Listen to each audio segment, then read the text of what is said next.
Welcome to the Black Duck Revival Podcast. I'm your host, Jonathan Wilkins. I'm excited to have you join me as I speak with a fascinating collection of folks, all of whom have in common that they've made a way for themselves by finding an intersection between thoughtful consideration and the tactile work of getting their hands dirty. This is an examination of intention, capability, and craft. It's where philosophy meets the blue-collar work ethic and where I find real value.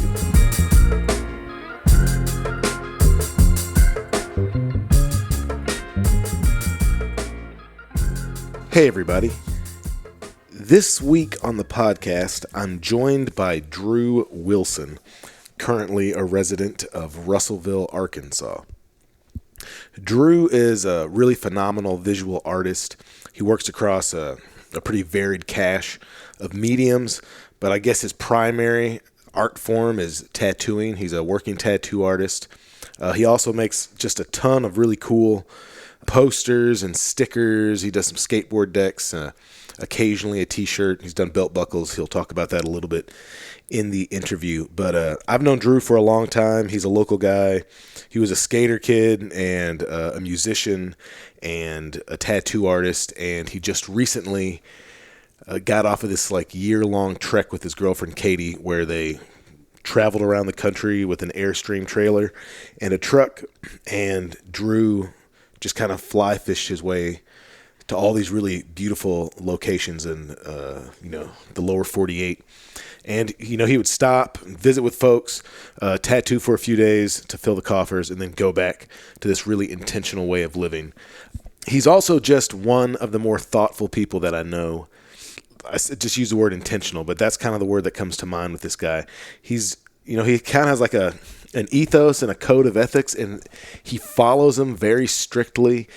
He's just such a good dude, such a positive force in the world, an amazing talent, an amazing artist, a phenomenal fisherman, and just a really cool voice, I think, to have in whatever this space is that we're developing and curating on this podcast.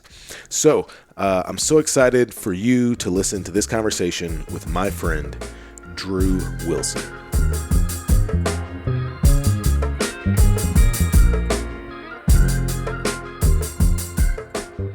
Hey folks, welcome back to the podcast. This week I am in Russellville, Arkansas, the bustling metropolis of.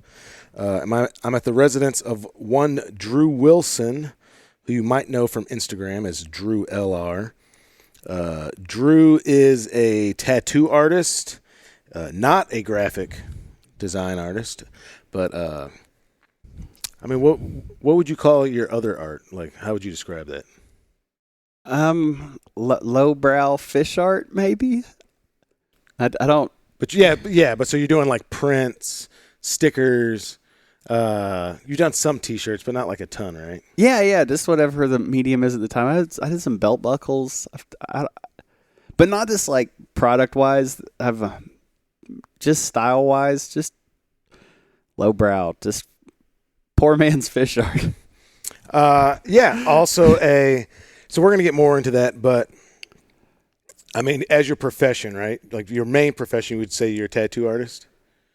Yeah, by trade. That's what I would claim. And then, like I said, you've got this other side where you're producing art in these other mediums, and then by passion, you would say that you're a fly angler? I'm just a fisherman. I predominantly use a fly rod, but that's just because it's what I like to do. But I'd go fishing with my hands. It don't matter to me. Take an old Zebco out there every once in a while? I have a Zebco that I take out very regularly. What is it, Zebco 33? I'm a Zebco 33 man, yeah. So Drew, originally are you from Little Rock or North Little Rock?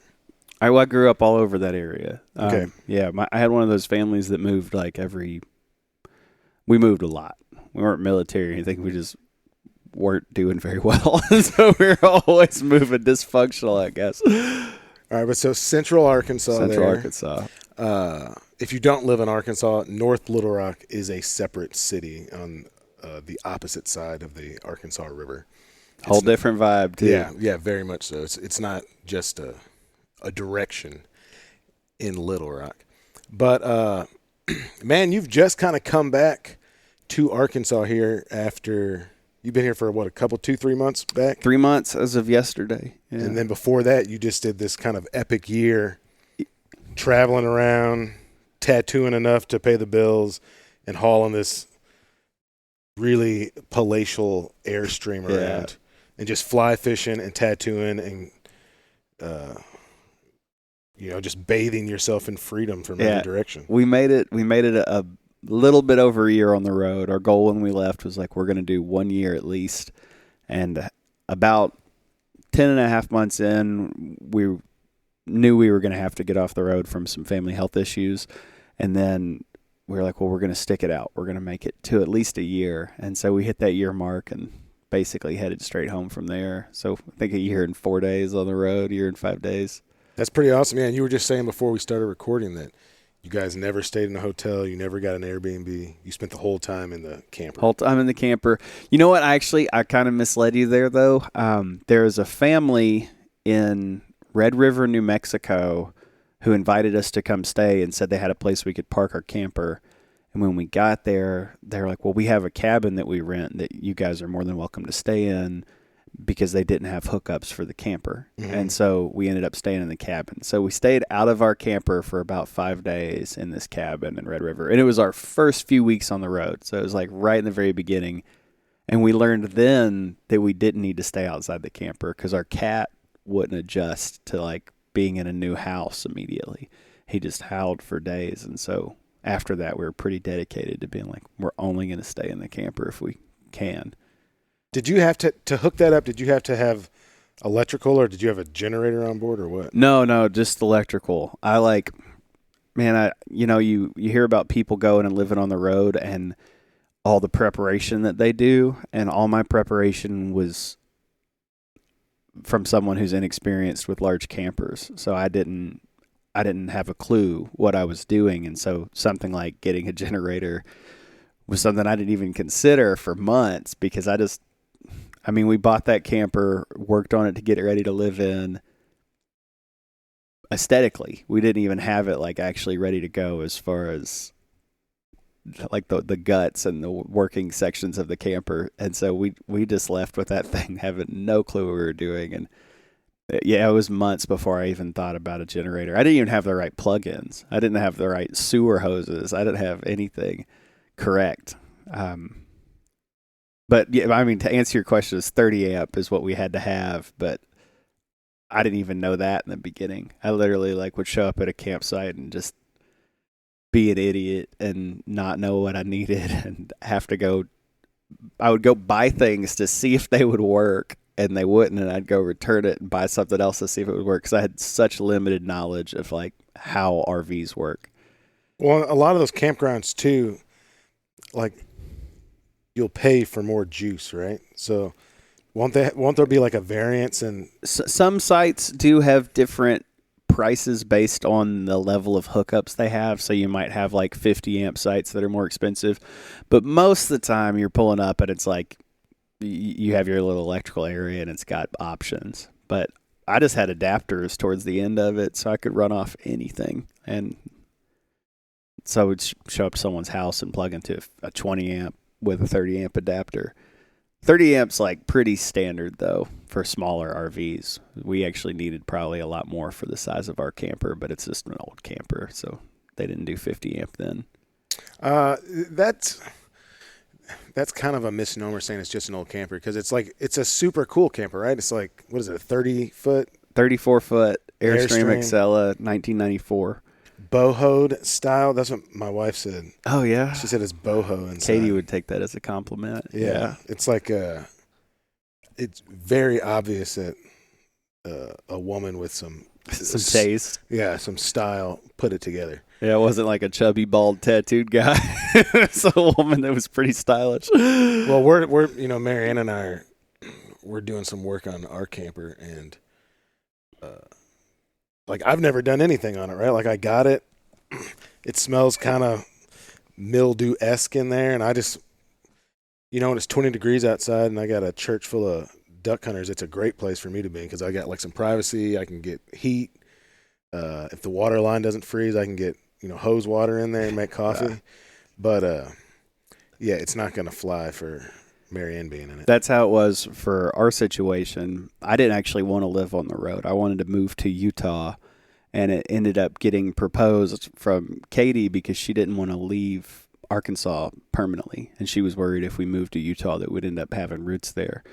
And so she was like, well, I don't want to leave the state, but we could do the camper things. I spoke about it years before. And I agreed, so we had to start camper shopping and looking for what we wanted to get. And I was down for something extremely bare bones because it doesn't take much for me to be happy. You know, like having a heat and then place to make coffee and sleep. I'm happy with that because all I really want to do in my year of traveling is go fishing as much as I can. Mm-hmm. And she didn't actually really want to live in a camper. She had proposed it, and when I agreed to do it, she was a little like, I guess, kind of put her foot in her mouth because I don't think she really wanted to do that. So she started trying to find like problems with every camper I would choose so that we wouldn't have to go live in a camper. And that's how we ended up with the Airstream, because I wanted something small and simple that I could tow down a dirt road. And she told me that if she was going to live in a travel trailer, it needed to be something that she would be proud of. And so she wanted an Airstream, and I couldn't afford one, you know, but that's when I started looking at older ones. And then the big ones, the 34-footers are the cheapest ones you can get because they're so damn heavy that no one wants them. They weigh 9,000 pounds, you know, and so you have to be a very patient tower to have a trailer like that.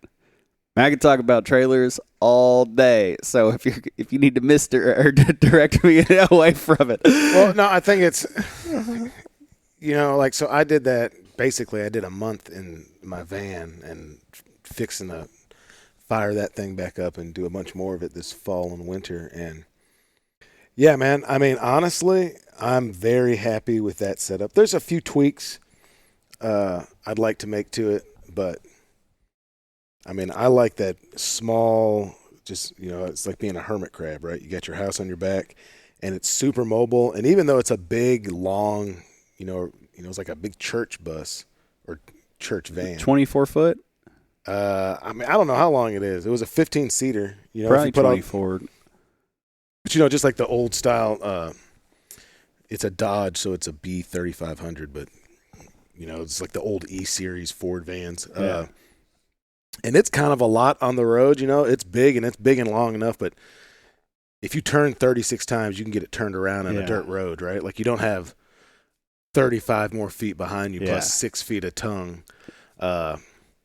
Dude, there's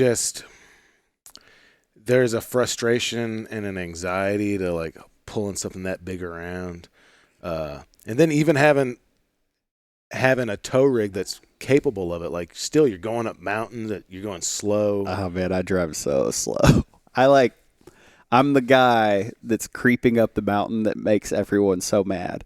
But if it's your home, like, I didn't have anywhere to go back to, so it's like I'm not going to be careless with this thing. Mm-hmm. And I'm also not going to risk cooking the transmission on my truck to go up the mountain 10 miles an hour faster to please other people.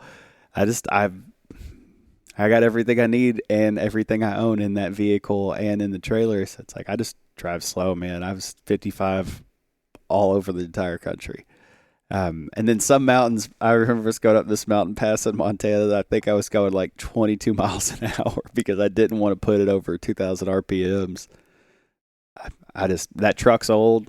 My camper's old. I would have loved to have bought different things that were newer and could move a little quicker, but it was what I could afford at the time, and I wanted to take as good a care of them as possible because they were essentially all I had, you know.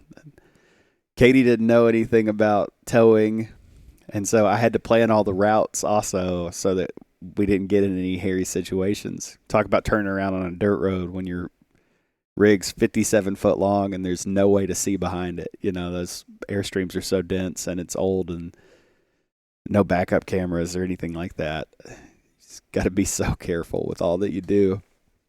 Yeah, dude, Marianne, sometimes she'll like suggest, oh, why don't we take the camper here or take it there? And I'm like, man, I don't want to, man. Yeah. Because Yeah. it's hard work, and it's honestly, it'll just be on me. Yeah. And I was like, man, it's chilling where it is right now. If we got to take it someplace, that's one thing, but I'm not really trying to pack that thing up for like a 36-hour trip, Yeah.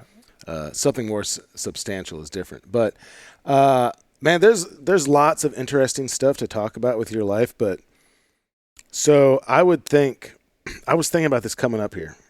So I've gotten my life to a point where I think for, some people that I encounter, right, they think I have kind of an enviable life, right? Which in many ways, like I'm pretty stoked with my life right now, right? Like I get to do a lot of stuff that matters to me and I think is fun and fulfilling and all that stuff. And there's not really a whole bunch of people that I think have something going on that like I wish I had a little piece of, right? But I feel like this last year, which you pulled off, I think that's maybe one of the enviable things I've seen. And it's not just that you're like on the road living footloose and fancy free, because I'm doing it enough. I get that there's a ton of work involved in that, right? But the fact that you did have yourself set up to where, you'd go to a place based off of what it looked like and what it could provide fishing wise, right? Yeah. And then you could fill in the secondary holes of I got to make a living by setting up a visit, a very short visit, but of varying lengths to cool tattoo parlors, right? People you knew or had had fun with before or whatever. This community you've built up around that. And then you're also interacting with everyone that's coming to see you is coming to see you because they already like you, right? So you're only dealing with, not only, but you're primarily dealing with people that are nice to you, want to be around you, want to hang out with you, appreciate the work and the art that you're making.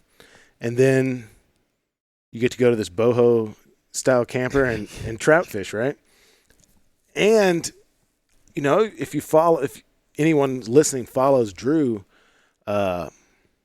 it is interesting to me, this kind of community that you've built up around yourself. So when you release, like you were just talking about, you did those prints.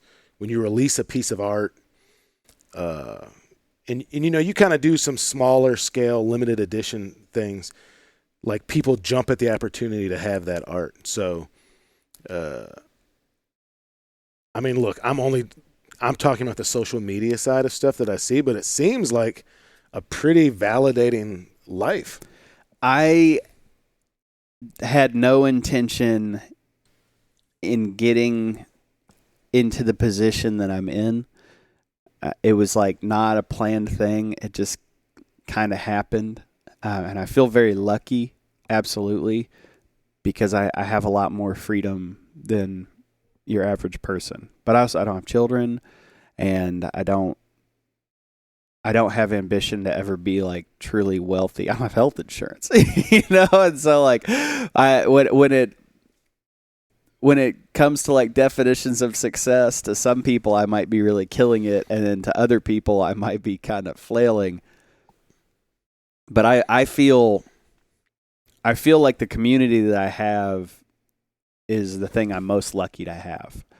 And it's the tattooing and fishing thing it brings me a lot of like-minded people, because people who want to get tattooed by me generally aren't super square humans who I wouldn't want to spend a lot of time hanging out with. So I have people coming and getting in the chair who are like already my friends, essentially. Mm-hmm. People I've never met who they show up and we already have so much in common because they love fishing enough to come get it tattooed, and they love tattooing enough to get something tattooed on them. So it's like they're already my type of human.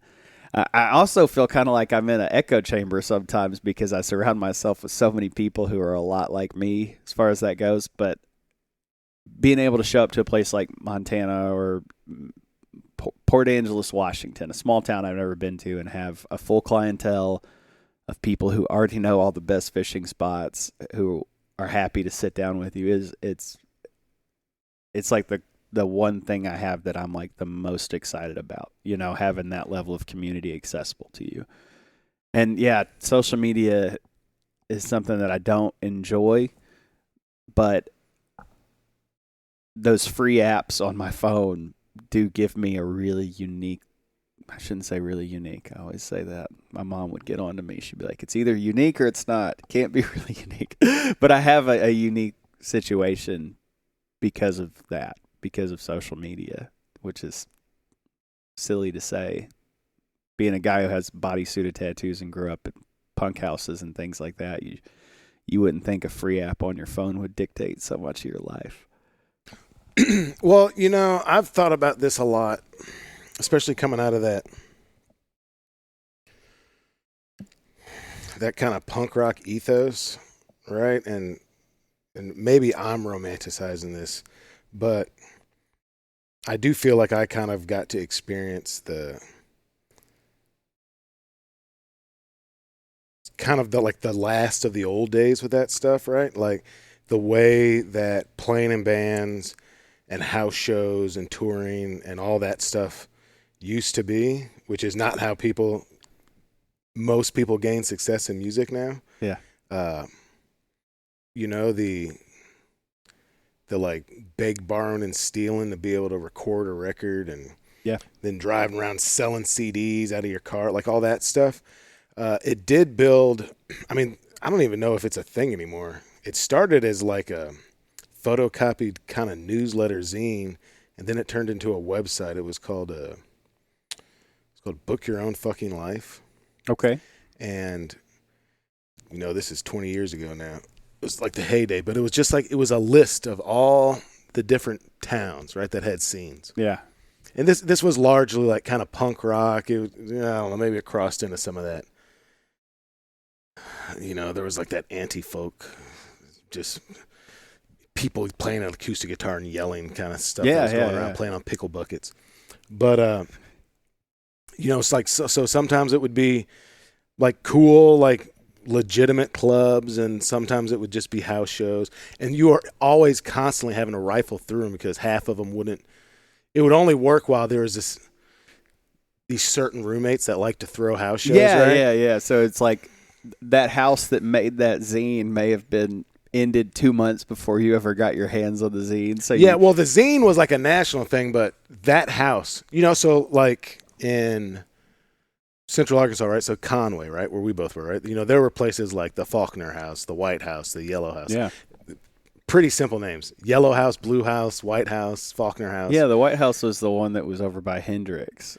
That kid, the guy from Brett from Paul Bearer lived there for a while. That's when I started going to that place. Oh, did he? I think that's the guy. I think that's the house. That might have been the Yellow House. But I didn't live in Conway. I lived in Little Rock, and that was when I was first old enough to like start driving to places where I could go and like drink and hang out. And so I would hang out in Conway a lot. But in Little Rock, it was like the Barton Street House, Schiller House. There's always some house named after the road or the color of it. Yeah. But there is that kind of do-it-yourself ethos. There is that. What it ingrained in me is, a distrust. A distrust of like the big players, right? There being a lot of social capital towards building up a network. Yeah. Like being able to go on this trip just with like a network of people. And there was, there was helping each other out, right? So there's that idea of, you let somebody crash on. And look, to be totally honest, I took advantage of it more than I ever offered. I've never been big on just people crashing on my couch, but I've definitely slept on plenty of like party dudes' floors, right? Yeah, some futons. Yeah. Or just like got a shower, or lots of bad vegetarian food, like vegetarian burritos and stuff. But like people would feed you, they'd house you, they'd give you a place to play a show. Maybe you could, maybe all you got was like keg beer and a place to sleep or whatever, but it got you to the next place, right? Yeah, absolutely. And so I think that, maybe what you've done, maybe a little bit of what I'm able to do is like kind of the grown-up version of that, right? Yeah. Which, like we were just talking about, like my whole life seems to just be different iterations of me living in a van, driving around. But so you guys did this year, and I mean, as I understand it, this was kind of like more of an exploratory journey than anything else, right? I like to talk like there was large intention, but ultimately it just kind of was a year. You know what I mean? Like it just was. Like it was born of me wanting to move. I wanted to go live in South Utah. After COVID hit, I couldn't tattoo, and I started my online store really pushing it, and it did well enough that I was like, well, if I can supplement income, maybe we could live in like middle of nowhere, And so there's this little town, Loa, Utah. It's like southeastern Utah near Thousand Lakes Mountain. It's like probably 200 or 300 people. I don't know the population of it. It's a small town. And in my head, I'd like romanticize that place as somewhere I wanted to be. It's like, I want to go live in Utah. I want to live in Loa. And if I need to work, we'll travel. We'll go work in Denver. We'll go work in Salt Lake, whatever we need to do. And we can just hang out all the time and fish, and we won't have real jobs. And that's what it all started as. But then we ended up in the camper because Katie didn't want to travel. Much more expensive to live in a camper on the road than it is to live in Loa, Utah. And so it ended up being that we're gonna do our best to just get a year. But we weren't really exploring anything as far as like where do we want to be or what life do we want to live or anything like that. It was more or less we were just going just to be new places. And how long would you stay in a given place?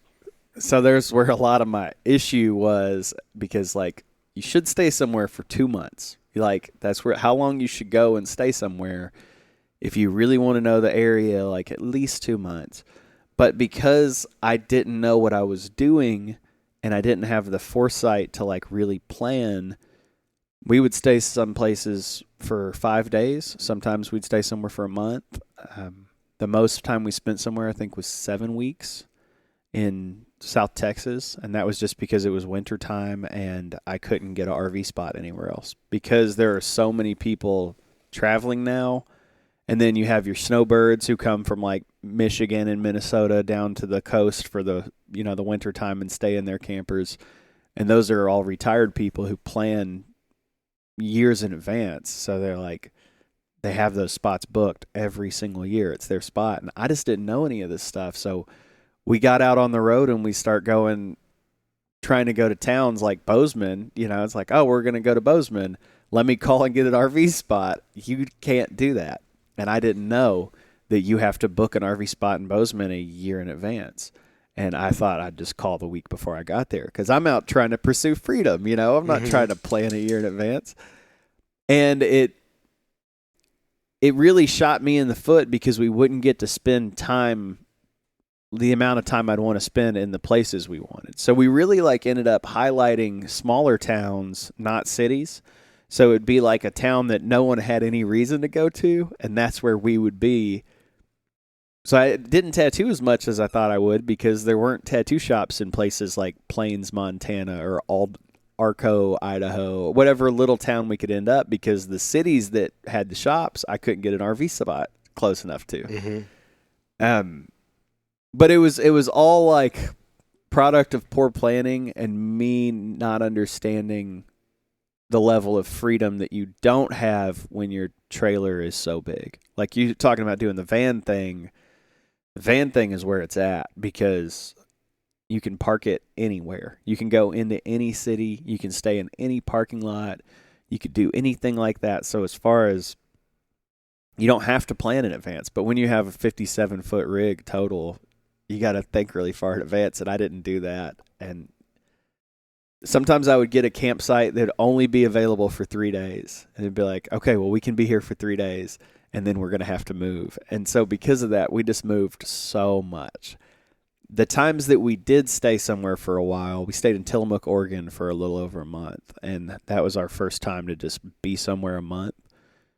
And I got to know Tillamook. And I had I had fishing spots that I liked better than other fishing spots. And that's like, that's a really good feeling to be like, oh, I know what I like here. I know where to go here to catch fish. There's a fish that I was trying to catch for 4 days. And so I made 4 different hikes to go try to catch this fish that I never got.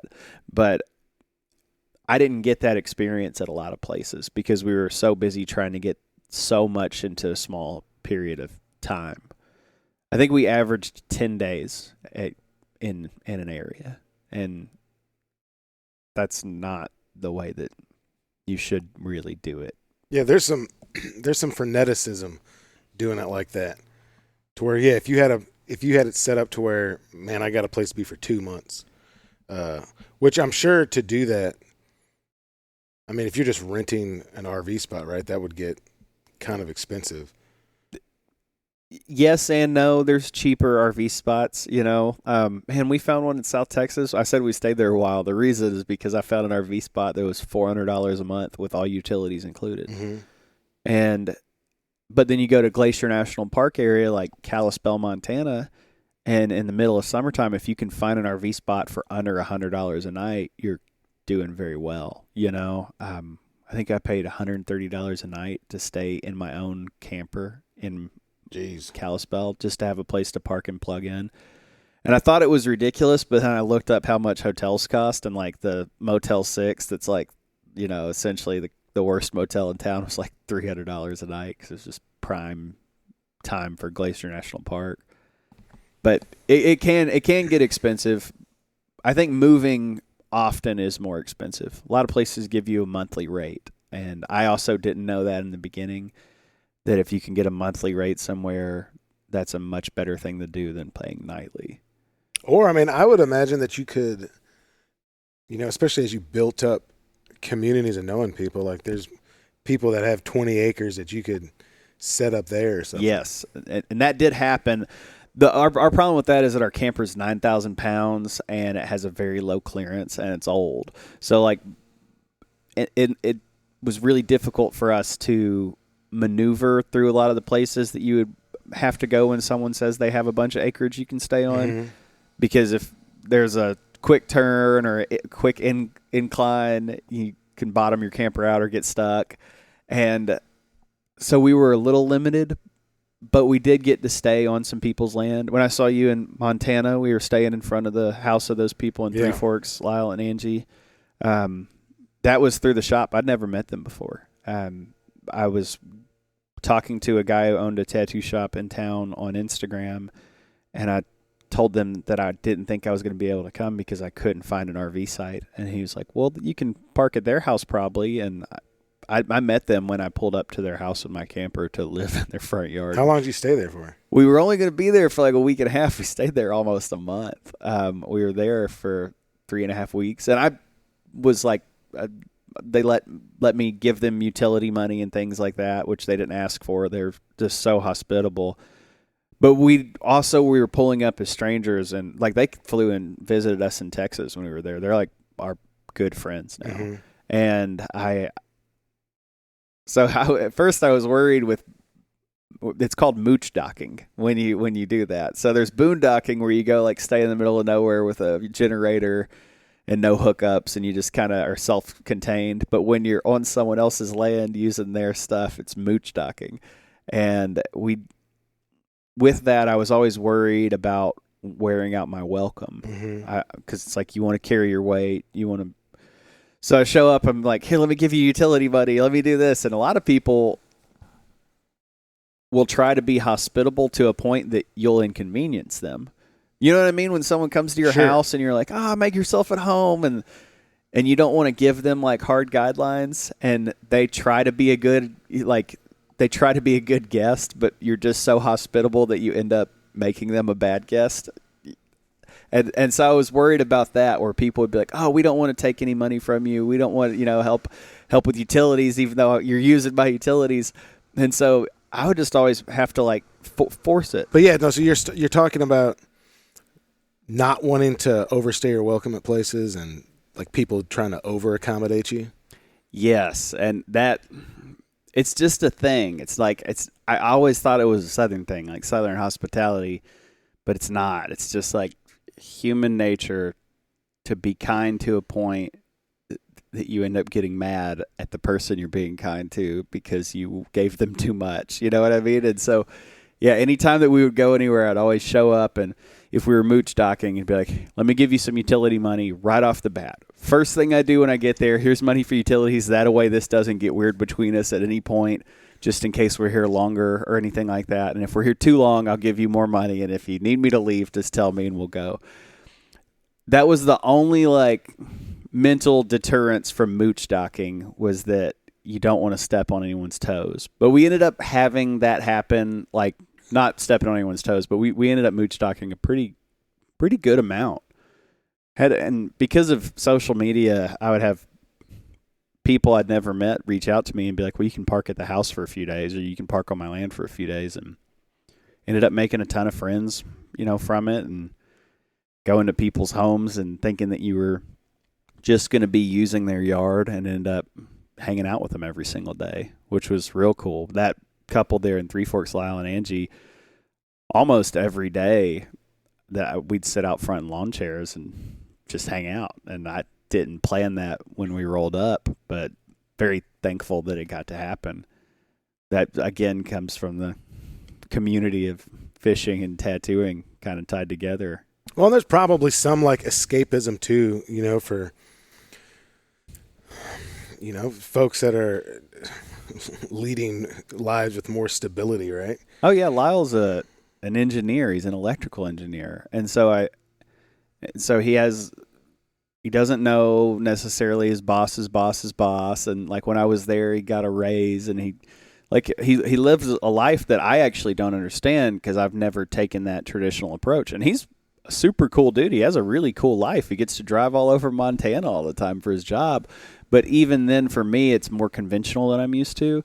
And so I'm sure when you're in a position like that, having someone who you don't know stay in your yard at a camper is actually kind of a cool thing, because it adds some variety as well for you. I feel like they're just exceptional hosts, and I think they find joy in hosting, because we weren't the first people to stay there, and we absolutely won't be the last. Well, man, that not wearing out your welcome thing, that's what I found so great about being in the van.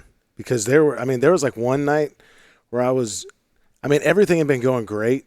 But, if you're just like if you're just reading the room, you're like, you know what, man, I need to push on. Yeah. I just need to go ahead. And so we had like dinner, had a great time, had a couple of glasses of wine, let that chill out.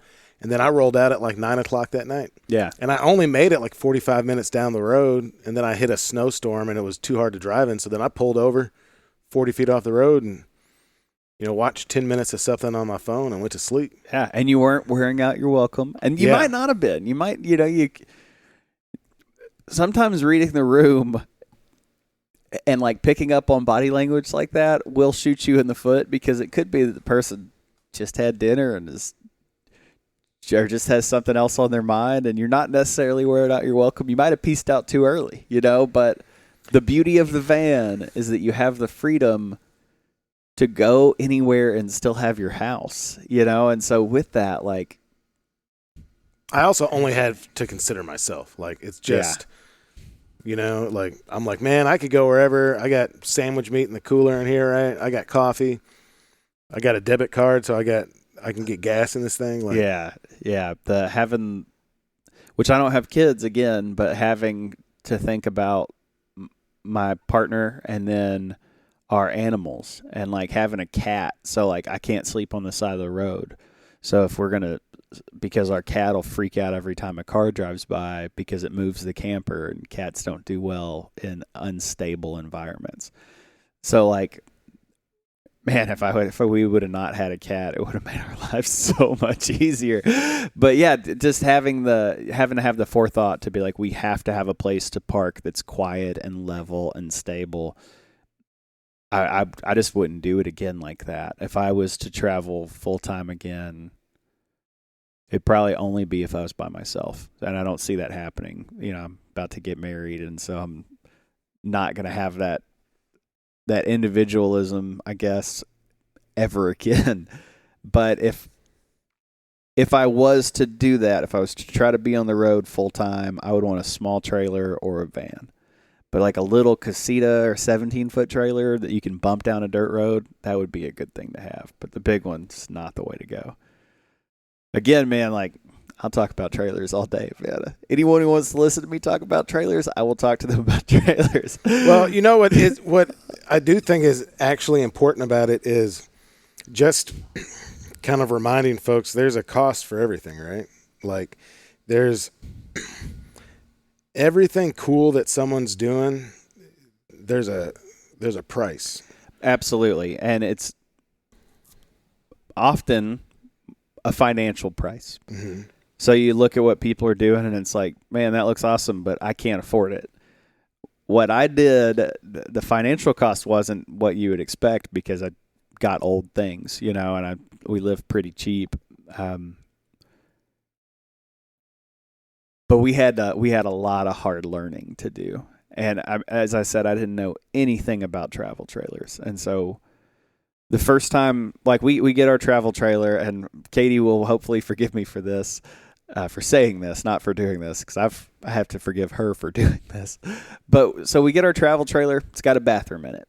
So use the bathroom in the camper. That's part of living in a camper is you carry your black tank. You've got all your sewer with you. If you're not hooked up directly to drain your sewer, you're carrying yesterday's poop around or the day before's poop around. But we didn't know anything about black tanks or travel trailers at all. And so I just bought a black tank hose from the store, to what they sell. It's a 3-inch black tank hose. Well, we have a 4-inch adapter, which is kind of unorthodox, but I didn't know that. You have to special order 4-inch adapters because you can't get them anywhere. But I don't know these things. So I get out there, the first time I ever go to drain the black tank, and I had not been using the bathroom in the camper yet. We were traveling a lot, and I had travel guts, so I didn't wake up every morning to have to use the bathroom, And I go out to drain the black tank for the first time, and the hose didn't fit. But I don't know how they are supposed to lock in because I've never used one, and I don't know what I'm doing. So I just hold this thing up there, and I'm like, yeah, that feels like it's fit in, and I pulled the plug, and I got covered in my girlfriend's poop. We've been on the road for 5 days, so we're still very, very new. She comes out around the trailer, and I'm sitting on the ground. I'm so mad. I'm so embarrassed, too, because I want to be the guy who knows things, that's it's like a human trait. It's hubris. The original sin is Adam and Eve eating from the tree of knowledge. From the very beginning of time, humans' first sin was wanting to be the person who knew things, And so, I want to be the guy who knows this stuff. I want to be the guy who knows what he's doing. And so to get covered in fecal matter from a black tank, and it wasn't necessarily all Katie's because this is an old trailer. It could have been someone's from 20 years ago that was in there that had been dried up and reanimated. But I just didn't know this stuff. It was such a hard learning curve, and that's what I think we really paid as far as our price goes, was a lot of egg on the face situations where it was you got to learn the hard way. And if I was financially equipped, I would have preferred to have just paid and had all the nice stuff that I could have used and had someone teach me how to use it. But we had to get out there and figure it out. And it's so funny the way that social media works, because you put a picture up of your travel trailer the morning that you end up getting covered in your girlfriend's poop out of, 20 minutes later, and then for the rest of the day, people are messaging you being like, man, you're living the dream. Yeah. Maybe someone's dream, because there's probably someone out there who really wants to be covered in that, but it wasn't my dream to be covered in poop that day. And that's another, double-edged sort of social media is you kind of see the good and you don't see the bad, because I'm not going to put up a video of me looking all disgusting on the ground, covered in doo-doo. Yeah, and then my poor girlfriend Katie, I absolutely embarrass her all the time talking about trailer poop stories, but that's part of living the dream, is the responsibility that comes with things like that. And it's really once you get used to it and know what you're doing, if you actually know what you're doing, it's really easy. Once I got the right parts and things like that, I just didn't. Yeah, it's hooking up a hose, pulling a lever, and waiting. Yeah, and that's it. It's just flushing a toilet essentially. But when you have no clue, and I had no clue, And then having the hubris that you have where it's like, well, I know what I'm doing, and everyone wants to think that even when they don't. And I totally didn't understand a lot of the intricacies of the lifestyle that we had chosen, and so I was just winging it. We had fiascos happen. We were driving through Portland, Oregon, 5 o'clock traffic. It's like 5 lanes of 50-mile-an-hour traffic, and some guy pulls up next to me to tell me I lost a wheel. I thought he meant I had a flat tire. I lost a hub assembly. I lost the entire wheel. I had my bearings packed professionally because there's not grease zerks on this old camper on those axles. And so you have to hand pack them, and I had them done before we left. I started doing it myself after this. But one of my axles didn't get a cotter pin put through the castle nut. Yeah. And so it took us from Arkansas to Oregon before it spun its way off. But, our castle nut came off. Wheel went flying, stripped the spindle. Wheel was probably in Blackberry Bramble right in Portland, And so not only did I not have a wheel, I had no ability to put another wheel on because I was missing a hub assembly. And then this was in the prime of supply chain shortages, so I couldn't just get it. It took me we ended up in Portland for almost 2 weeks trying to round up the parts for me to put on a new hub assembly. And 6 lugs, which it's a 6-lug hub assembly, there's only 2 types. And I found a Trailer Supply store in town, and they sold me the wrong hub assembly in the right hub assembly's box. And the difference is like a 1/16 of an inch inside the race, but I didn't know that. So I spent a week thinking that I was doing something wrong because I couldn't get this little bit of play out of this hub.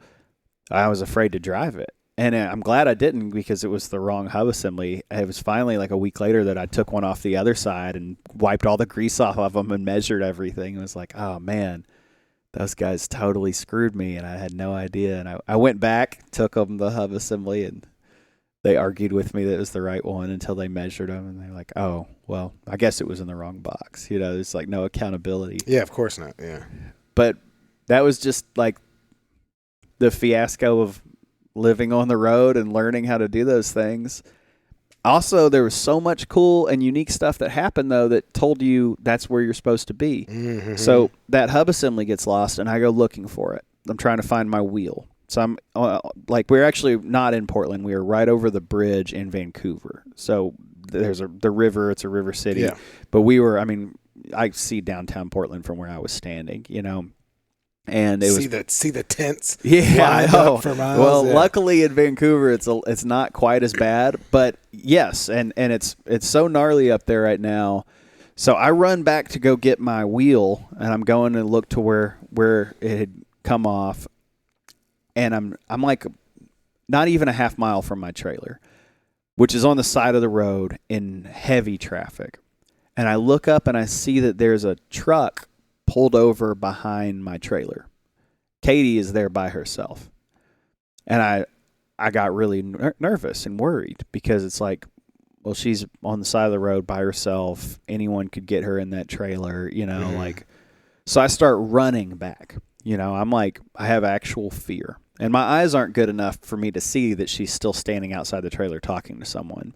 The truck was kind of in the way too. So I get closer, and I see that she's standing out of the trailer, and I'm like, all right, thank goodness. Let me go talk to this guy. I'm sure he's just going to be like, so you lost your wheel or whatever, And I pull up, and it is my childhood best friend who I lived in my first apartment with.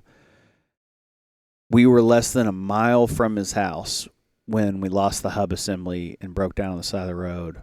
And I grew up with this dude in Sherwood, Arkansas, and he lives in Vancouver, Washington now. And I knew he was there. We were going to go by their house. That was where we were headed when it happened. But I didn't realize we were this close. And he just happened to be driving by. I've only seen this dude once in 15 years. He was my best friend for my entire youth. Started me skateboarding and all those things. And he happened to be driving by and pulled over to check on us and helped us get the trailer back to his house. Drove real slow behind us. And then he's like the handiest guy in the world because I didn't know how to even change a hub assembly or anything like that. It was my first time doing it. Now I feel like I know what I feel like I'm almost an expert on hub assemblies after having the wrong one for a week and learning every single piece of one. But there was a bunch of stuff like that where it's like you break down on the side of the road, and then the guy who helps you is a dude you grew up with who wasn't expecting you to be there, who was just stopping to help some people, and like we had stuff like that happen so much where we'd pull over on the side of the road in rural Idaho, and some guy would pull over who was driving past. The only other car on the road pulls over to walk up and be like, "Hey man, I follow you on Instagram. Let me shake your hand." Like, so many weird little things like that would tell you, like, you are where you're supposed to be, even if this is difficult. And it is a joy to live on the road. I don't want to sound like I'm bashing it, but it also wouldn't be near as interesting, right? Like if every day was just like wake up and like the birds are singing and you're next to the Snake River and you're just going to go over there and catch a 35-pound trout. Yeah. Like that would get old. Yeah. Well, it doesn't matter. It doesn't matter what you do. It wouldn't matter if like your job was riding a magic carpet, testing out blowjob machines. Eventually you're going to get sick of it. Sure. No matter what it is. And so, having those moments of like difficulty really did make the good days like absolute gems. Because it was a really good year. I would do it differently now if I had to do it again, knowing what I know now. But I'm so thankful I did it. And there's people who've lived in travel trailers on the road for like 10 years. Like people who've been full timers for that long. And my hats off to those people, because it's so difficult.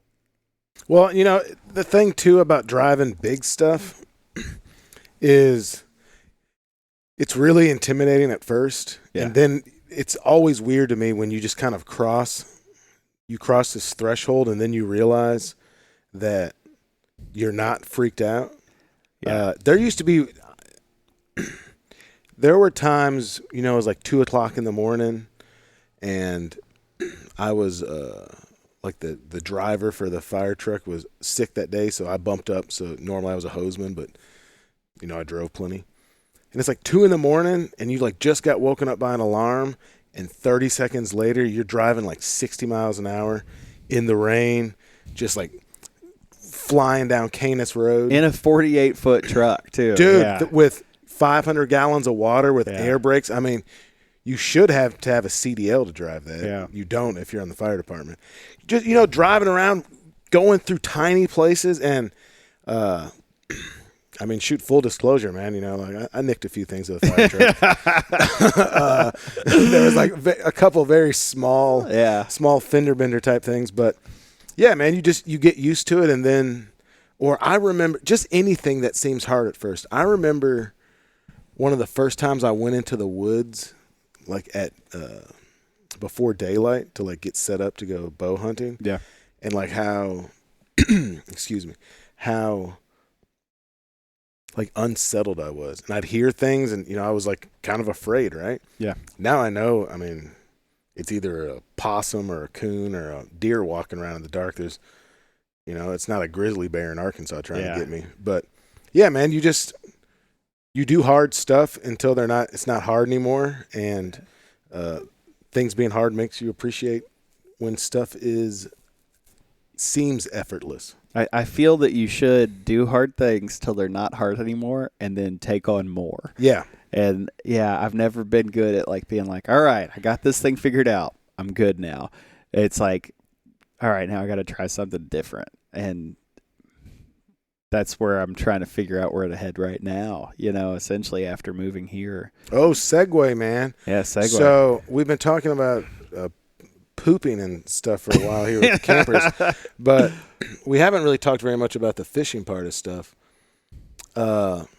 And so I'd say like right now they're like on Instagram, right? Like there's quite a few people that are making like trout stickers, right? Like that's there's kind of there's a little bit of in vogueness to fly fishing, maybe beyond kind of the traditional population that's doing it, right? Yeah.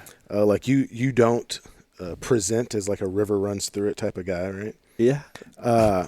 But that's also part of what makes it interesting, right? Because people love a good juxtaposition, right? Yeah. So, like, I think folks like seeing you, like, all tatted up. And you're like, your palms of your hands are tatted up. Like, this is real deal. Like, you look like you do what you do for a living, right? And then there's this juxtaposition with this form of fishing that not only I think a lot of people see it as kind of removed from mainstream rod and reel fishing. But, I mean, there's even layers to that, right? Like, what's it called? Like Tenkari or something? Yeah, that's essentially cane pole fishing with a fly rod. So fly fishing has always been seen as pretentious. It's like stereotypically a pretentious thing, and I have learned why, because there's a lot of pretentious fly fishermen. Well, you know what it is? It's heavy with gatekeeping. Duck hunting, waterfowling's the same way. There's a lot of gatekeeping. Yeah. And then I think you take like traditionally a population is like think of old rich white guys doing it, right? Yeah. And so then you get working a gatekeeping with that, and then anybody quote unquote non-traditional. Yeah. Right. There's these other perceived either there or perceived barriers. Yeah. And then there is, I mean, it's just like with duck hunting, man. There's some pretentious a-holes that have big voices. There's right? just people who are pretentious out there. I grew up a skateboarder, and you have all your different, genres of skateboarding, where it's like street skateboarding or vert skateboarding, and then it gets really like limited sometimes, where it's like, well, I skate transition only. So I only skate like swimming pools and hard, fast transition. And you get these people who they judge you based on what you're doing because it's not what they're doing. Mm-hmm. And that's every niche or subculture. It's just human nature. Man, I there's a Bible verse for it. And when I'd say this, I'm not a religious man. I do talk about the Bible a lot. I mentioned Adam and Eve earlier, just because that's the earliest reference that I am familiar with of human interaction. So, if someone like takes a picture with a homeless man after they give him a meal and puts it on social media, and they're like kind of virtue signaling. Yeah. There's actually a verse for that, because people did that exact same stuff 2,000 years ago when this verse was written, because it's just human nature. Proverbs 21:2 says, "Every man is right in his own eyes, but the Lord weighs the heart." And the Lord weighs the heart part isn't what I'm getting at. It's that every man is right in his own eyes. Everyone feels that what they're doing is what everyone should be doing, because that's why they're doing it. They feel like it's what they're called to do. Like if I'm a fly fisherman, technically, because I love to fish with a fly rod, and I look at other fishing sometimes and I have to check myself, because it's like, well, that'd be harder with a fly rod, or, oh, well, they're doing it this way. And it's not that I'm right. I just am doing it the way that I like to do it. But in duck hunting and fly fishing and everything, you get where anything really that can get truly niche, where people kind of get on that high horse where it's like, well, I'm doing this the most ultimate way, and anyone who's not doing it my way is wrong, or they're not good enough, or they don't care enough. And that's a hard thing sometimes for people to get past, because you have to check your ego and get past your hubris there. But if you really truly care about fishing, like I love fishing, I like fly fishing, but I just love fishing. And so you got to be able to appreciate every type of it.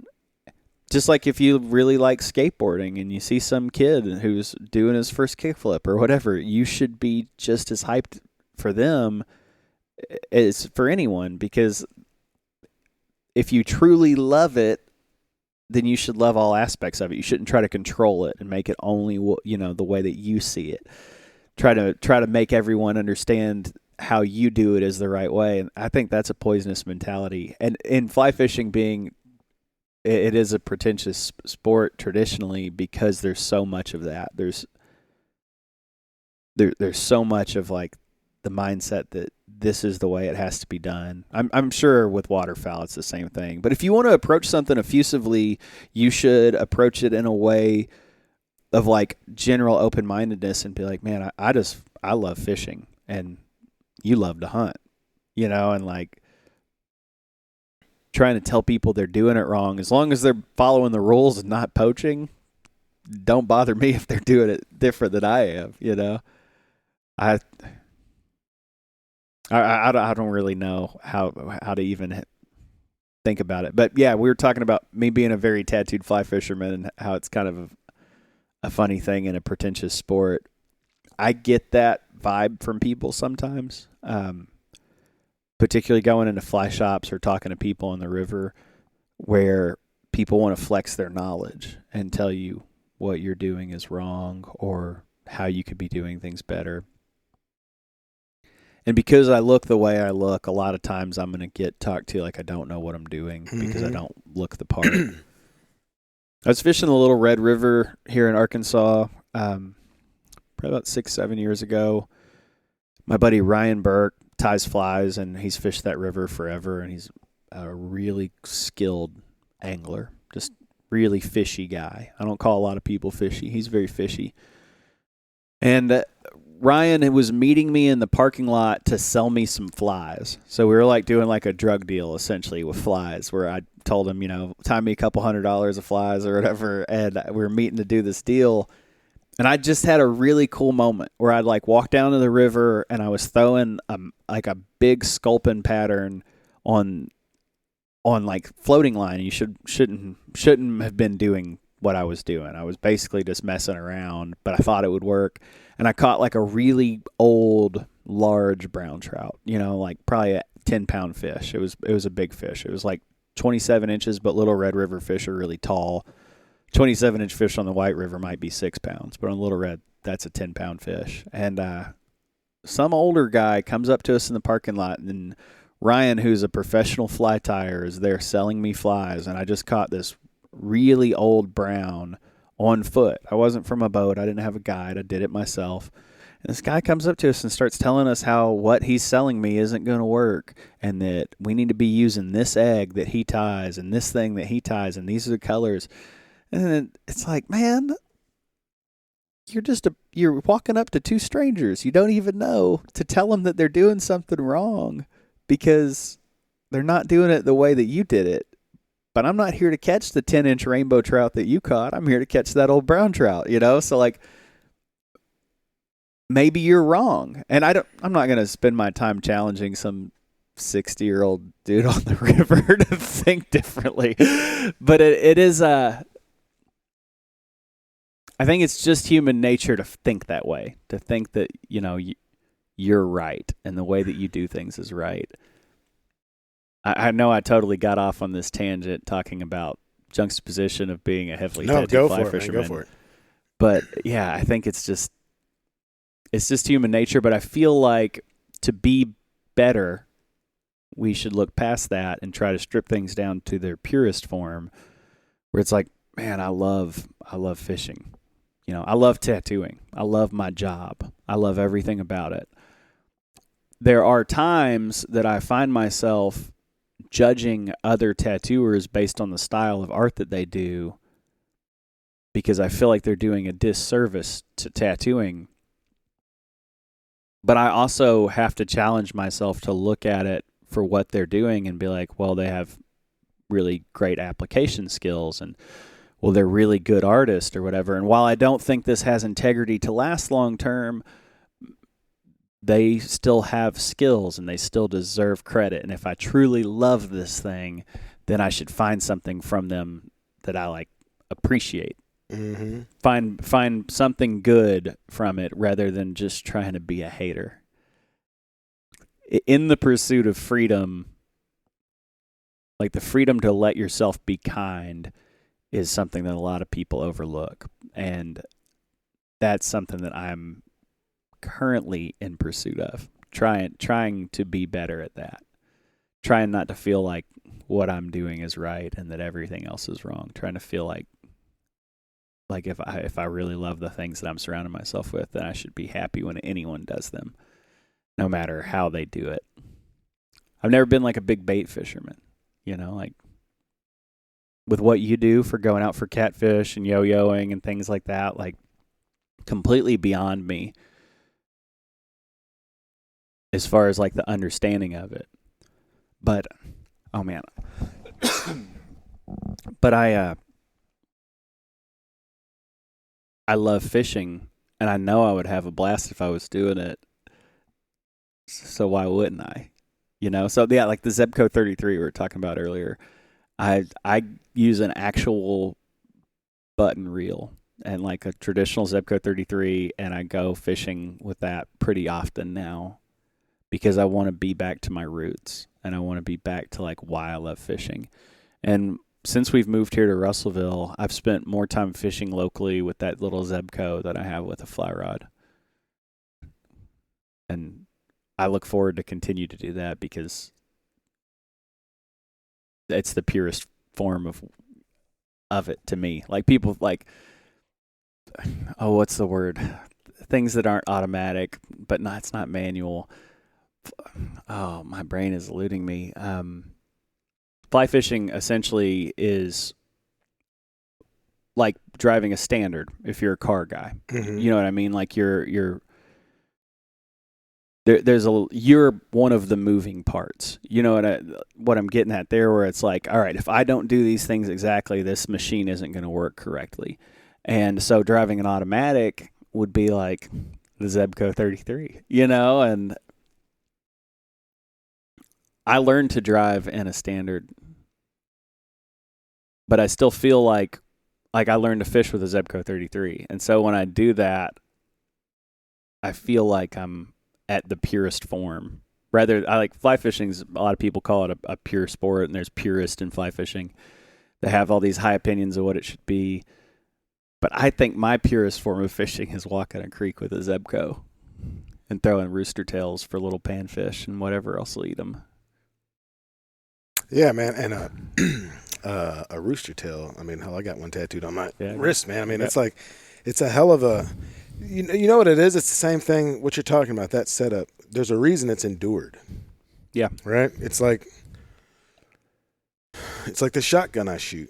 Right. Like I shoot like an 870. I think there might be kind of a switch this year finally, but I've had people in the last couple of years kind of like feel bad for me or like chuckle at me, and it's not that I can't have a Benelli or something. It's that this is what feels right to me, and it works and works and works, and I can take it apart in the dark and put it back together, and it removes it. Using that removes that as a limiting factor for me.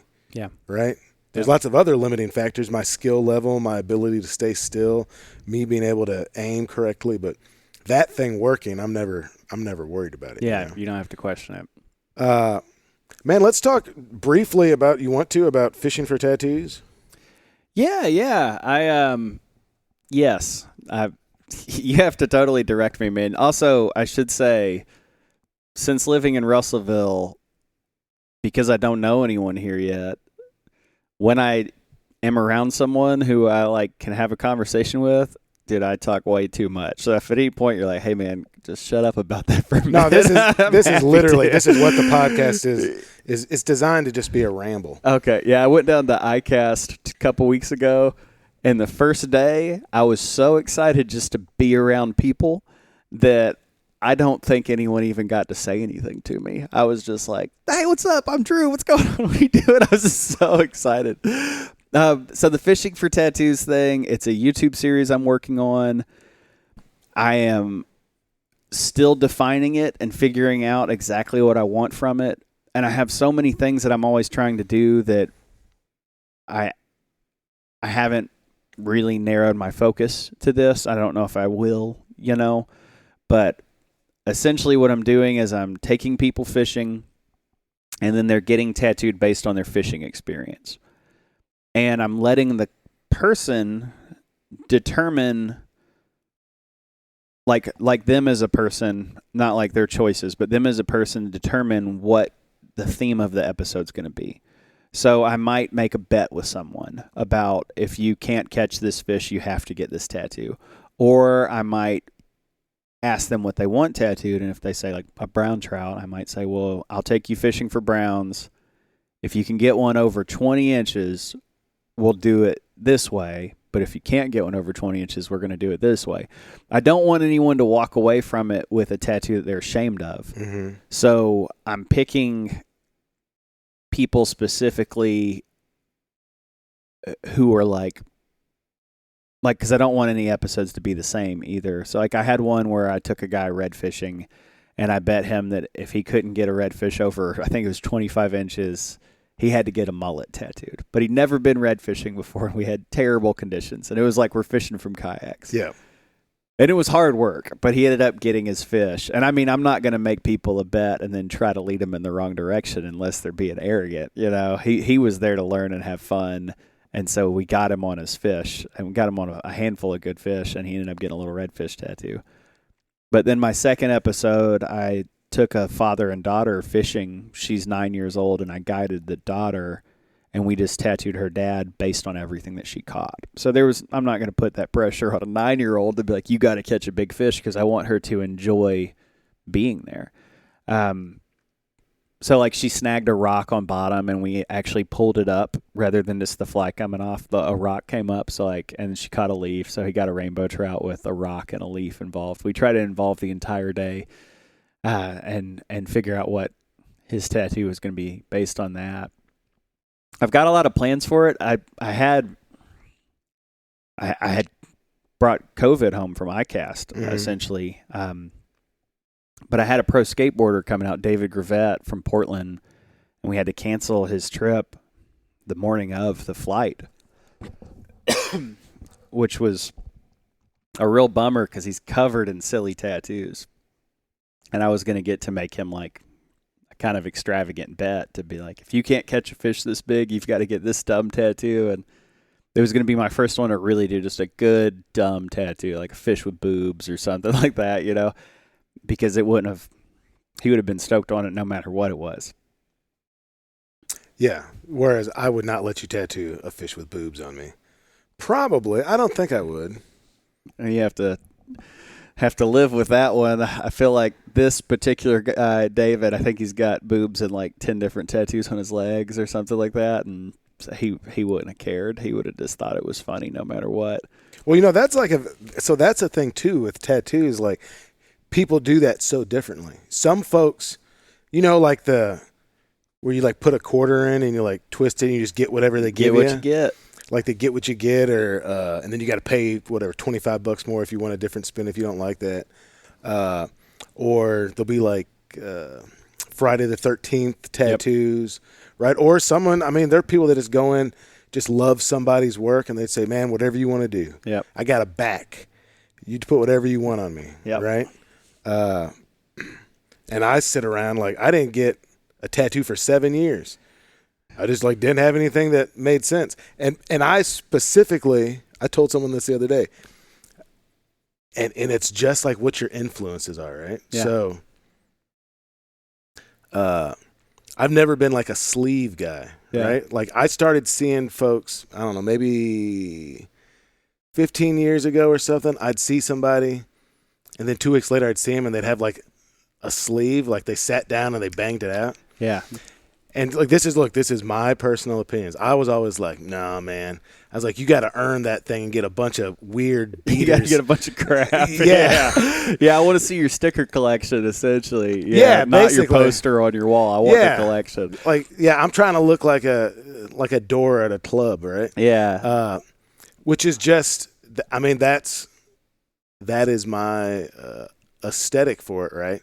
And I'll never end up with as many tattoos as some people. But yeah, dude, I love the idea for the show. I think it's super clever. It also,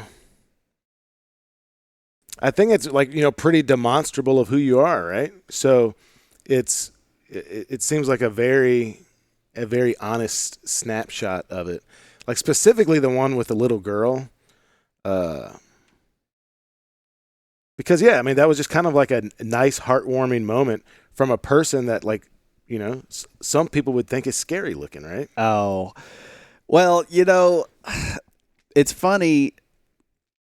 So I don't think I'm 6'3" anymore, but when I was younger, I was 6'3". I think after being hunched over tattooing for so long, I think that I've lost some height. I'm probably 6'2" now. But to be a tall, large, heavily tattooed man doesn't actually carry weight as far as scary anymore. I don't. You don't think so? I don't think so. Maybe in like a bar scenario, because I feel like if there's ever a tough guy at the bar, they always single me out. Like, like the prison style, like pick the biggest guy and take him down. I feel like every tough dude is always trying to fight me to prove something. So maybe there is that aspect of like people might still think that I look like I might be tough or scary. But like that girl, Kaya, she's 9. I think she's 10 now. She wouldn't need to be afraid of me. I think most kids don't ever look at me and feel that because I'm always nice. Like, well, maybe not a kid, man, but I mean, I just imagine. I mean, so we're in Russellville, right? Yeah. Russellville's what? I don't know. It's in the western third of Arkansas, right? Yeah. So we're starting to approach Fort Smith, move into Oklahoma if you keep going down 40. Yeah. Probably no surprise. It's not known as a bastion of cultural cultural liberalism, right? Differences. Yeah. But like I even think like specifically we talked about this because I was kind of considering some stuff about a year ago, man, but like finger tattoos, right? Yeah. Or even though that's become more common, like, girls with mustaches on the side of their finger, like palm of your hand, there's still differences, right? Like neck. Maybe not anymore because suburban kids have face tattoos, but no, there's still some differences. There's some things that are badges that you can still wear that like they don't mean you're a hard ass the way that they did, like used to see a guy with a neck tattoo and you'd stay away from him. And because anyone who would get their neck tattooed was obviously off their rocker. That's a deviant. Yeah. But now a neck tattoo isn't as big of a deal. But to me, there's still badges like where you see and it's like, he's got that. Like, that dude's tough. See people with their palms tattooed. I don't really think face tattoos that way, but head tattoos, I still think people with head tattoos. I have my head tattooed, but I still like see people with head tattoos, and I'm like, that dude's scary, And like, if I ever see anyone that has the center of their armpit done, I'm always like, that dude's tough, or that woman's tough. Whatever. I was going to the gym a lot some years ago, and there was a girl at the gym who was like a really unassuming, small, kind of mousy girl. It was real quiet. And one day I saw her doing pull downs, like lat pull downs, and she lifted her arm up and she had both her armpits tattooed with like peony flowers or something like that, like a very feminine tattoo, but it's like, that girl's scary. What I saw this the other day. What do you think about, and I didn't know this was a thing until like just very recently. What do you think about this lidocaine cream? Oh yeah. So I don't think about it, essentially. Like I don't, if my client came in and they wanted it and they brought it, I would use it. I don't feel about tattooing where it's like, you got to earn every little bit of it or whatever, They do hurt. It sucks when you get heavily tattooed and you get to where it's like you're limited on space and you get down to the areas where it's just like, I call it the sweet meat, where you have like your very inner thighs or something like that. It's like the very painful, hard to get to areas. If someone wants to use lidocaine for that, that's fine. I've had numbing stuff put on once, and it was on my head, but it was the kind that you put on once the skin's already open, so it like soaks in. And I'm dumb, and the way that we did it was like we did the outline, then we put some of the stuff on, then we filled it in, and it helped for about maybe 15 minutes. Once we started again, but there wasn't enough skin open from the outline for it to really soak in and do its job. And then after I have a osprey holding a brown trout on my scalp with some background like Japanese wind bars and maple leaves. And we did the outline for the bird, filled it in, then we drew the background on, outlined it, and then filled it in. So there was never really a time that the numbing stuff could actually help me because of the order that we went and did things. I would have killed for some lidocaine then, because about 8 hours into getting your head tattooed, I mean, I threw up and I had to run to the bathroom. I almost pooped in my pants several times. It was just like the first few hours are really easy, but by the end, it was you can't get away from it because it's on your head. Like you can't mentally check out when you're getting your scalp. Yeah, maybe that's the other thing I like is that I don't have anything that takes much longer than an hour. That's where it's at. Like, man, let me just talk about that. If you could just get little tattoos like that. and just get them when you're going through stages in your life, palm-sized stuff, baseball-sized stuff, where it's like, I'm really on this kick right now. And you just go get a tattoo for it. To me, if I could start over right now and have a clean slate and start getting tattooed again, that's how I would do things. It'd be like, you know what? I'm learning to juggle. I'm getting a juggling tattoo or something like that. Like, I've put enough time in my life to try to do this. I'm going to get something to memorialize it. And then 10 years later, even if I hadn't tried to juggle in 10 years, I would still have that reminder of that temporary fleeting moment in my life. Yeah. And that's what makes a tattoo cool. So you're talking about people who go in and get a whole sleeve laid out and all that, and how you feel like you got to earn it, by getting like the little ones. That is, to me, the main appeal in getting little stuff is like that it can really reflect who you are. But art collectors and people like that who end up doing like there's my boss in Fayetteville, Tim, I always call anyone I've ever worked for my boss still. Even if I haven't worked for him for 10 years, still call him my boss. It's a habit. I just don't know why. But Tim has a kid who came in and got a Japanese bodysuit. It's like a once-in-a-lifetime client. Came in, his first tattoo was a full bodysuit. So ankles to wrists, all the way, solid. Kid is just hundreds of hours of tattooing. And it's his first one. And like, to me, it's mind-blowing because it's so rare, because usually you dip your toe in the water, you figure out if you like it, then you figure out if you want to swim, and like for a kid to just be like, you know what, I think I'm going to get a tattoo. I think I'll just get my whole body, like that's unbelievable. So I give that kid a lot of props for earning it. But yeah, I think if you come in and you just get a sleeve and you just start that way, I always do feel like that doesn't really reflect you long term, because you're dedicating such a large portion of skin to one thought. You know what I mean? Where it's I think that's what if I have a critique of it, obviously, like, this is literally like your body, your choice, right? Like, you do whatever you want with it, right? But yeah, that's why, like, I've got some weird beater tattoos, right? Like, I got this terribly drawn 95 Dodge Caravan on my arm. Yeah. And I don't regret any of them, though, because they're all like journal entries in my life, right? Yeah.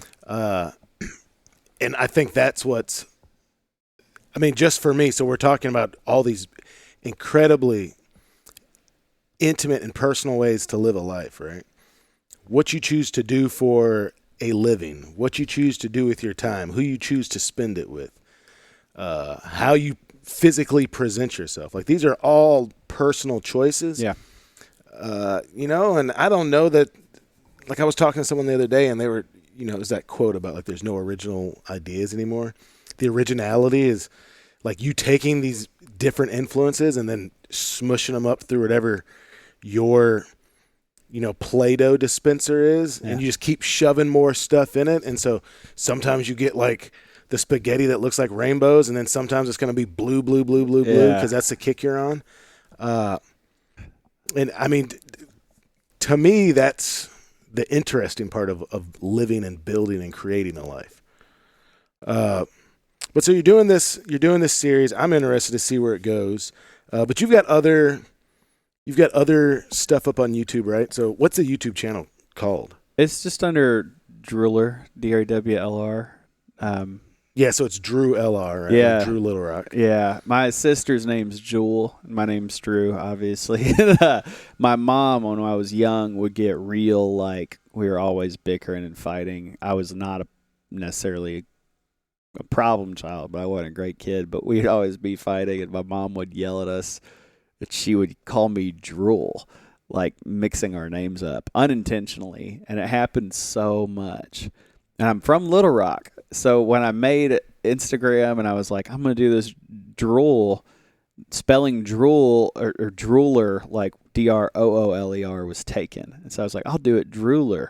And I was like, that's clever. And then it ended up being Drew LR because I'm from Little Rock and everyone thought it was that. But it was meant to be Drooler. Oh, man, that's inside baseball right there. Yeah. But that's what the YouTube channel's under. I'm bad at YouTube. Like, I don't like talking to a camera.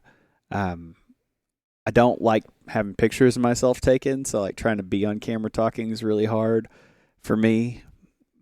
But I like my sister is a professional YouTuber and she's exceptional. She teaches people to grow food, Roots and Refuge Farm, and she's just so good. And she's got stupid amount, like hundreds of thousands of subscribers.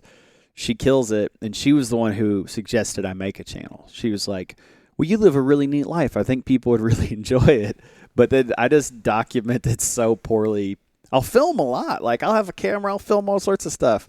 But then it just sits on a file on a computer, on a backup drive or something like that. It's thundering hard, man. That's thunder, huh? Yeah. It's sunny outside. That's a little summertime. It's 100 degrees outside. Dude, since being in Russellville, I've seen that more than anything. This place is wild. It's like I moved here very unexpecting of what life in Russellville would be like. And I've lived in Little Rock for a long time, lived in Fayetteville for a long time, and then traveled around.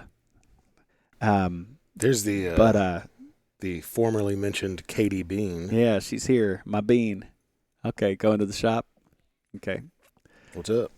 But yeah, since moving here, I was really thrown for a loop of what I expected, I guess, because we stayed in so many small towns all around the country. You think you have a really firm understanding of small town life, and the weather here has been different. People here behave differently. Everything about this town has just been a little strange as far as the adaptation goes and like getting used to my surroundings. Fishing's different. I've fished in Arkansas my whole life. Fishing here is very different. Russellville is a particular place, man. They got that nuclear power plant. That probably has something to do with it. The cloud machine, yeah. Yeah. It looks like the Simpsons do. Yeah, the Simpsons one for sure. But yeah, man, all the coolest people I've ever known from Russellville, I didn't meet them in Russellville. Yeah. They left, Yeah, Andy Wars from Russellville. Yeah, I lived with Andy back Katie in the and day. him grew up together. I've actually known a bunch of really awesome people from here over the years when I was playing music and stuff like that. But we played a house show at Russellville once. I remember coming here to do that, and it being super fun. So I know that there's those things here. I'm just older now, and I just don't like what am I going to do? Be at the house show with a bunch of 17-year-olds getting drunk? I would suggest you not do Yeah, that. exactly. So it's like all the things that I would have probably liked, like subculture-wise, that were actually thriving here when I was younger. They're probably still here. I don't really know. I saw a flyer at the skate park. I still ride my skateboard a lot. I was at the skate park, and I saw a flyer for some house show. And it's like, that little bit of me was like, oh, Man, cool. You better not take your ass to no house show. I'm not going. If it's funny now because if I was to go to like a house show, it'd probably be like one that was like a bunch of like my buddies and just be like probably like 15 older dudes sitting around watching their buddy play music. Freaking IPAs.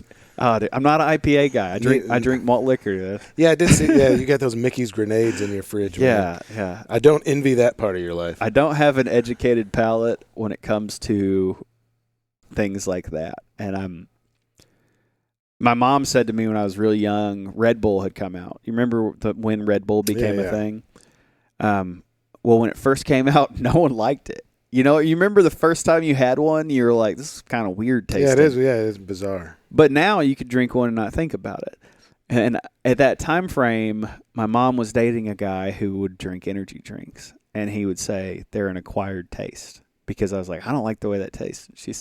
My mom said, well, most things that are acquired taste aren't worth acquiring. And it was like, kind of like about IPAs and things like that. It always stands out to me when I think about how I don't have an educated palate with things like beer. And working in fishing and working in tattooing, like half my people who I talk to every day, like most of my friends work in breweries and things like that. And I just drink Mickey's, man.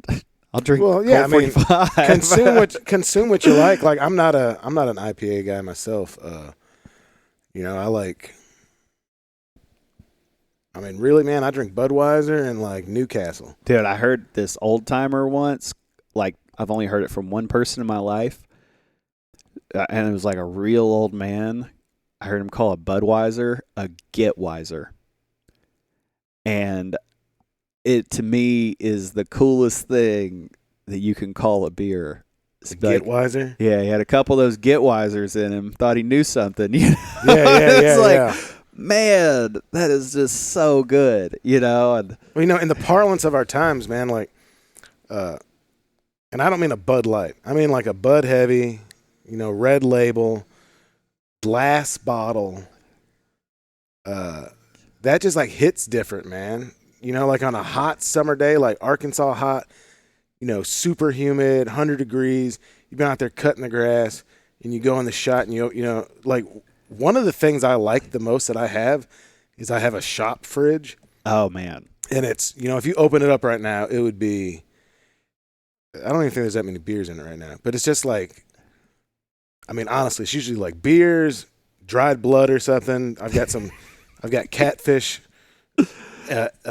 Cured catfish roe sacks sitting in there drying out, and then the whole top of it is just nothing but vac seal turkey. Yeah. But it's a true shop fridge. Dude, I'm telling you go in there, man, you get that old Budweiser. And I mean, like, just the shape of the bottle is different. It's that long, skinny. Now, I did have, the other day, I was fishing with some guys, and they got some Coors Banquet. Yeah, like I'll drink a Coors short Heavy. stubbies, man. Yeah. That's pretty good, dude. Yeah. It's Budweiser adjacent, and I'm really, like, I am anti-Milwaukee beer. Like, I don't want to drink any of those beers from Milwaukee. I'm talking about the you know, the old standbys, right? Like Miller and Milwaukee's Best and all that stuff. I don't want any of that, dude, but that old Coors, man, I got that taste of the Rockies. It was pretty good. Yeah, I'll take a Coors Heavy anytime. I like, when you were describing why you like a Budweiser and you were talking about like hot summer day, man, you just took me there immediately. I just had like the mental imagery and everything, and I totally get it. There's also something very Americana about it. You know what I mean? Yeah, no, it's like paneling in a basement. It's like the James Dean beer, you know, like it's the woody, you know, the wood station wagon. Yeah. It's very classic Americana to drink a Budweiser or like a Coors Heavy. It's also like, I'm from St. Louis, you know, like if I growing up and going down to South City where my mom's from, and there's like you drive by the Anheuser-Busch plant, and there's like a big, you know, big A. Big 80-year-old flapping, just, you know, neon lights, flapping eagle. Yeah, there's something about it, man. It's just kind of, it's like Budweiser, and look, I'm not a sports guy, but like Budweiser, the Cardinals, Emo's Pizza. There's just like, there's a few things that are just Blue there. City Deli too. That's just as St. Louis as it gets. What is it? Blue City Deli. Where's that at? Over off Jefferson's, kind of in the hood. They're kind of gentrifying the area now, but it's been around a long time. Just a walk-in sandwich place. They got a couple of tables. It is incredible. I like, with as much as I've traveled for tattooing, you know, I've worked at probably 150 plus tattoo shops around the country in the past 14 years or so. I always find my food from people at the tattoo shop. Mm-hmm. Tattooers are notoriously like don't care about their bodies, so they're not really taking great care of themselves. They generally go out to drink a lot and eat a lot, and they usually tattoo service industry people and kitchen people, you know, and so they almost always know the best food, and not like I'm gonna go spend a lot of money on this plate, but like this place has the best burger in town, or this is the best pizza in the state, like lowbrow eateries that are exceptional. And that's how I got turned on to Blue City Deli, and I will not go through St. Louis without stopping there. It's like going through Memphis and eating at Uncle Lou's. Got to go to Uncle Lou's in Memphis. You know, I have like a Rolodex almost of like where you should eat at like every town in the United States, because it's like easier to get there if you're not hauling a trailer, man. Yeah. And if I'm not having the trailer, I could do it. There were several times that like we would pull over and park in like a Home Depot parking lot or something like that, and Katie would like walk over to go get food while I hung out with the dogs at the place. You know, we try to get like within a mile or a half mile of the place I wanted to eat, where it's like, oh man, we're going through here, we got to get that, you know. And man, I gained weight on the road. I also thought, you know, you think you're gonna be hiking all the time, fishing all the time, like going to be so healthy. I probably lost 30 pounds of muscle and gained like 50 pounds of fat during the year on the road because I was just eating so much and drinking so much. Yeah, I got fat on Turkey tour, man, because like hanging out with people and you're drinking beers, cooking good food, and then here's the downside to traveling by yourself: is it's like there's no one, you don't have anyone to share the driving with, right? So like sometimes you got to get someplace and you just got to go, dude, and it's just like pounding Skittles. I would eat. Which now I guess you can't eat Skittles because they're poisoning you. But what? Yeah, there's like some big lawsuit. Evidently there's an ingredient they have in Skittles in America they don't have other countries, and it's some terrible poison. Big Skittle got you. Dude, they you got gotta me, look dude. out for Big Skittle. I'm telling you, eat a big pack of Skittles, dude. That's an hour. You can drive for an hour off a pack of Skittles. Yeah, I'm currently not having added sugar. And so it's been 4 months, I think, of no added sugar. Like once a week I might have something, but like my day-to-day life and stuff. So I've had some road trips in the past couple months. Since we moved to Russellville, I've made several trips that were big trips. And Skittles was my road snack. And now I'm like, I won't buy them because I'm trying to be sugar-free. So I'm just eating like salami rolls and stuff like that. Also, not a good way to take care of your body. But pickles are 0 calorie, and no sugar, and you get a lot of sodium. But that's become like my road snack now. It's just things like that. The big pickles or like a jar of pickles? Oh, dude, I'll just get a jar of like cut pickles. Frank's Hot Pickles. Frank's Hot Pickles do have calories though. They're like 20 calories a serving. It's like 4 servings in a jar, so that's like. Also, man, you eat that many pickles and you will get pickled. Like your body does not appreciate Dries it. out. Yeah, you got Time to drink some water, man. Yeah, absolutely. Well, Drooler, thank you so much. I've wanted to have you on the podcast since I started it, and when I saw you were moving back to Arkansas, I was like, bet, man, I'm going to have to get over that way to Russellville. So, dude, thank you, man. I'm stoked. And like I've only done 2 podcasts ever, and they're always like, so how did you get started? Why are you doing what you're doing? And I'm more happy to just talk about the trailer life and just hang out with you. Yeah, man. Like, dude, those aren't podcasts I want to listen to. So, it's like I'm not gonna ask too many of those questions. But so if folks want to find you, they can go to the YouTube channel. You're Drooler as well on Instagram. Yeah. And, you say you don't like it, but you're pretty active on there. And then what's your website? So I have an online store through Big Cartel. Okay, also, yeah, everything's kind of under that Drooler housing. I bought the website. I bought drooler.com. I don't know how to build a website. And I thought about it. I was like, well, if I build a website, I'm going to have to update it all the time. So I'm just going to own it. I'm just going to own the website and never use it. I'm really happy, like, with the current size that I'm at. I'm not like, I'd like to do the YouTube thing more because I think that would be fun for people to enjoy, and like, I didn't mention this, I should. My goal with it is to be able to make enough money from it to pay for everything involved. Like, so that I can bring people to me, like buy their plane ticket, give them a place to stay, feed them, take them fishing, free guide trip, tattoo them, and then send them home without them having to open their wallet. So that's like my goal with it, is to get to where like a normal dad of 3 who said something nice to me on Instagram, who I would have never met and never gets to take a vacation because he lives like a kind of fixed life, to be like, hey man, if you can just get 3 days off in a row, everything's on me. Like, that's what I want to do. And so that's where I'm trying to head with that. So that's the only reason. That's like everywhere else in my life, I'm like, I'm really happy with where I'm at. I don't really feel the need for growth.